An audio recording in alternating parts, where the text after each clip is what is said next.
This story is from Sonetta from New Jersey. You are not alone.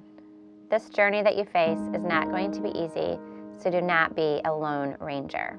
This is a section from Mary Ann's story. If you're told you have 5 minutes to live, are you going to spend even 1 minute of that 5 minutes being unhappy? Not me. This is from Mary Eleanor from Indiana. Live. Enjoy each and every day with family, friends, and most of all, the children in your life. This is from Mitra from Texas. Babies are born, birthdays are celebrated, and in all that, there is always somewhere to dance.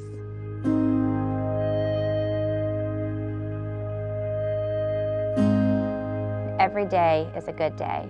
I challenge you to find joy in each day. There are two, the same one. Did this come from two different packages? Our mission is to share scarves, stories, and hope with people facing cancer. Oh yeah, that's a large. I'll have garment tag, and it's gonna have. It's gonna say made exclusively for Hope Scarves by Echo Designs.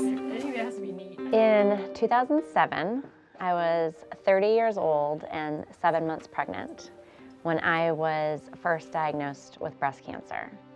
And it was quite a blow, as it is for everyone who gets that kind of diagnosis, but especially as a young woman, 7 months pregnant, it's not what we saw, happening for our young family. Shortly after I was diagnosed, I received a box of scarves in the mail from a friend of a friend with a little note that said, "You can do this."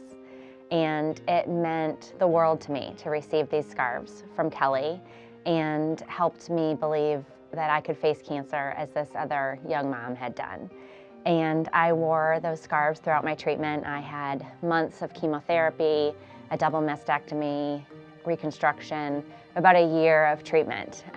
My son was born healthy and happy, and really that year was just kind of just an alternate reality for our family.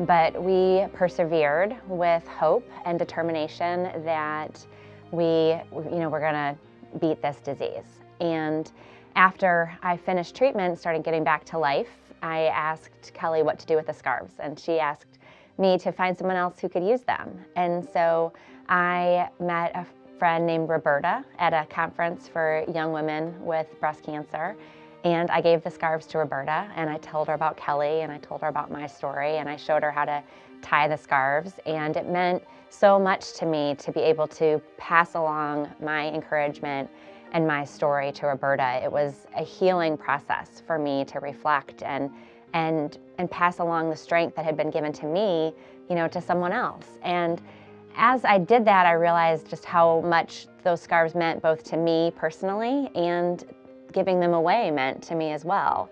And so I started doing that with other scarves I'd collected over my treatment. And as I did that, I met more and more people who were touched by the story and the encouragement. And I just started thinking, what if I did this on a bigger scale? What if I helped other people share their stories and their scarves? And so Hope Scarves was born of this little idea of, really trying to turn this scary time in our life into something meaningful to help others.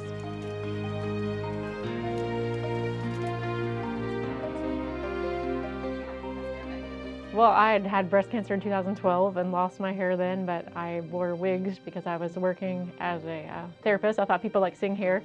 And about a year ago, I got re-diagnosed with metastatic breast cancer and lost my hair again, but this time I had heard about Hope Scarves and received a scarf.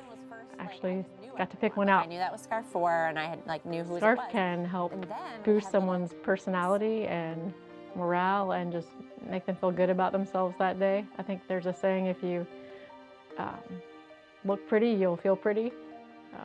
So sometimes it's just a matter of feeling a little more beautiful on a day where you don't have hair and eyelashes and eyebrows. Diagnosis, I immediately knew I needed to send you a scarf.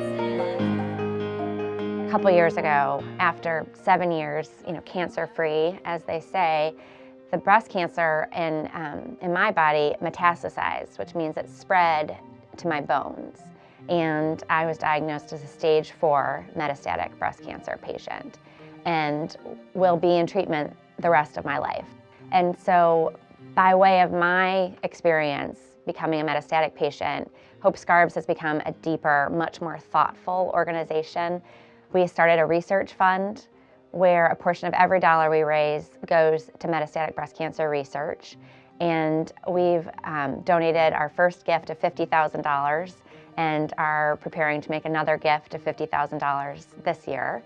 And I'm really proud of the fact that we recognize that scarves and stories are meaningful, that those stories are important and help us reflect on our experiences. But if we're really going to move the needle against cancer, we have to invest in research. We have to find answers. We have to accelerate the pace at which we're, trying to find more treatment options. And so we're doing our part, on a deeper level to not only share scarves and stories, but to share hope. And for us, hope means research.